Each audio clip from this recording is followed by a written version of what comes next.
আমরা স্বাধীনতা পেয়েছি ৫৫ বছর, পাকিস্তান স্বাধীন হয়েছে ৭০ বছর।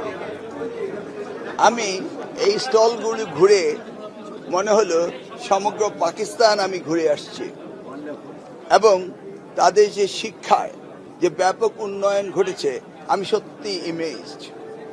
তাদের শিক্ষা ব্যবস্থা অনেক অনেক এগিয়ে গিয়েছে।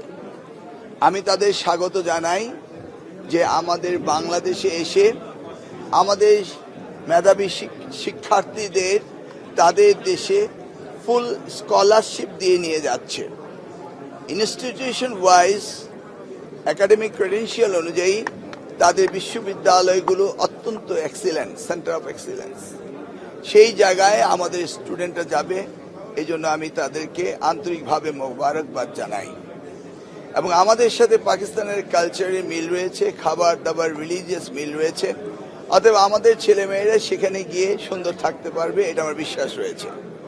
এবং যে পরিমাণ স্কলারশিপ তারা দিচ্ছে, তারা সেখানে সুন্দর ভালোভাবে লেখাপড়া করতে পারবে।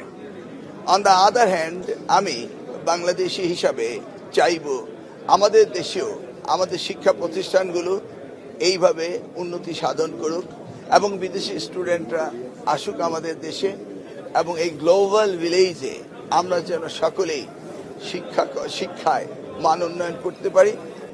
আমরা দেখেছি আমাদের দেশের সন্তানেরা বাইরে গিয়ে উচ্চশিক্ষিত হবে এবং সেখান থেকে আবার দেশে ফিরে আসবে, এসে দেশ সেবায় মানবতার সেবায় কাজ করবে। সেভাবেই আমাদের দেশে উন্নয়ন হবে। আমাদের প্রধানমন্ত্রী জনাব তারেক রহমান, তিনি শিক্ষাকে সবচেয়ে বেশি গুরুত্ব দিচ্ছেন এবং তার মধ্যে তিনি কারিগরি শিক্ষাকে আরো অধিকতর গুরুত্ব দিচ্ছেন। এবং ইতিমধ্যেই আমাদের নির্বাচনী এজেন্ডায় শিক্ষার বিষয়ে ব্যাপক কাজ করার প্রতিশ্রুতি নিয়ে আমরা এগিয়ে যাচ্ছি।